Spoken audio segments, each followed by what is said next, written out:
Qui êtes-vous? Bonjour, je m'appelle Claude Chenal, je suis chirurgien urologue retraité. Grâce à mon métier, j'ai eu l'occasion de voyager dans pas mal de pays pour exercer mon activité chirurgicale, notamment en Iran, au Vietnam, puis plus récemment en Afrique depuis une douzaine d'années où je fais des missions.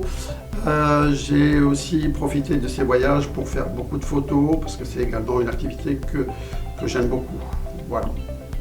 Et moi je suis Huguette Chenal, je suis l'épouse de Claude et j'ai eu la chance de l'accompagner dans ses différents voyages tout au long de ces années.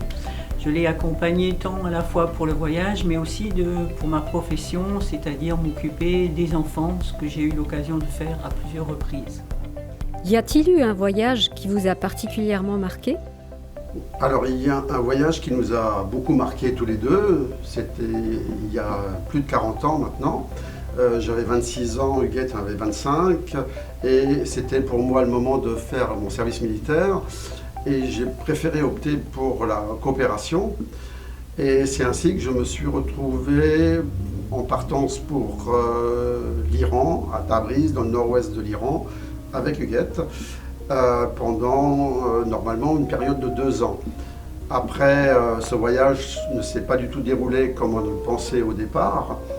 Voilà, on pensait vivre un moment sympathique, découvrir une autre société, un autre mode de vie.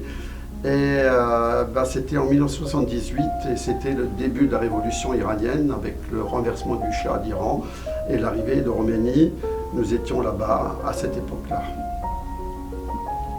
En ce qui me concerne, j'ai accepté de l'accompagner dans cette épreuve et j'ai pris une année sabbatique au niveau des enfants, de mon travail auprès des enfants, pour vivre ce voyage qui va nous laisser beaucoup de surprises. Qu'allez-vous nous présenter dans le Culture Lab? Alors pendant cette soirée, on va vous parler de ce qu'on a vécu là-bas. On n'a pas fait un reportage sur l'Iran, on n'en aurait pas été capable, mais on va vous parler d'une tranche de vie assez particulière, fait de quotidien, de sorties, mais également une partie compliquée, assez dure à vivre avec la révolution iranienne qui a commencé pendant que nous étions là-bas. Donc on fera un topo sur ce qu'on a vécu. Moi de mon côté, Huguette aussi, quand elle s'est occupée des enfants. Et je présenterai un certain nombre de diapositives sur notre vie quotidienne, sur nos sorties autour de Tabriz et concernant la révolution iranienne aussi, qu'on a quand même un petit peu connue. En ce qui me concerne, j'avais prévu de vous amener un petit peu mon journal de bord que j'ai tenu tous les jours et de vous amener quelques tranches de vie que nous avons pu vivre dans ce pays magnifique.